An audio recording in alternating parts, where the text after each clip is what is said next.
Hey, I just want to follow up a little bit on my shoot from yesterday. So overall, really good day. Got a lot of stuff done. We got a lot of great images and just all around good day. I mean, always hanging with Catherine's always a good time. Um, but I did run into one little problem yesterday. For the second time ever for me, I had a memory card fail. I don't know if that's good or bad, like ratio wise, or but in 10 plus years on cameras, two cards. One was a very very cheap card that just gave up the ghost. This one though was a Lexar card. This exact card actually, this little bad boy, and this one took a shit about midway through the shoot. I had already pulled off a bunch of photos. We took a little break, put it back in my camera, and maybe got about a dozen shots in. Got an error message. Thought it was maybe my camera. Uh, Pulled the card out. You shut down, pulled the card out. Try to put it back in. It's getting error messages. So I figured, well, we go to the images here. We'll reformat. Put it on my computer and nothing on it. Completely empty. Now I know the thing was writing to it while I was taking shots because I was seeing previews. I would go back and check over the shots,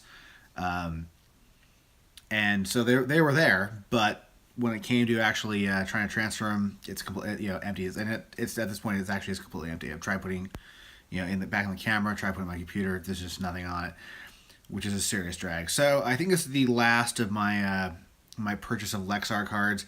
I do have three of the 64 gig cards, and I have two of the 128 gig cards, which I've been using for about a year plus now. They've been my main go-to cards, especially my Sony A7 or A7R2 specifically. But yeah, these are. I think I'm gonna stick with SanDisk from now on. I will say that this is probably a little bit my fault because I was shooting with my 645Z, which has dual card slots, and I did not put a second card in there. Completely my bad, my fuck up. I should have been doing that. I'm sure if any other photographers will watch this, that was the first comment they'll make is, why didn't you have a backup card going? Because I've never run that problem before, and you do have it happen once, and you'll never do it again. The only card failure I had, like I said, was a really cheap card. I was out shooting the beach with my Sony and got this error message trying to write. Now I didn't lose everything in the card, but I had 3 or 4 images that just got fucked up. And that card, I basically pulled the images off and chucked it. So not that big of a loss. But this one I thought it was a pretty good card. It seemed to work fine up until yesterday.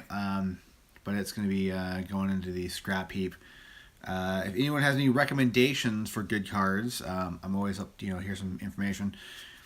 But I think for now it'll probably be sticking with the SanDisk cards, so I'll be swapping my supply of SD cards out. I do have a pretty good stack on this point, but they're all mid-range size. So I got a bunch of 32 gig cards, a couple 64s, and a couple 128s. The shooting with the Sony and with the Pentax, the files are gigantic, so I'm trying to move everything over to 128s just because it's easier to swap them out on a regular basis. I guess that's about it for today. I'm going to be doing a bunch of work tomorrow, so I'll try to get some footage in the morning, footage in the afternoon, footage in the evening to have a little more to show as opposed to just me, ranting at the end of the evening about memory cards. But hope you guys have an awesome time, awesome day, and catch you soon.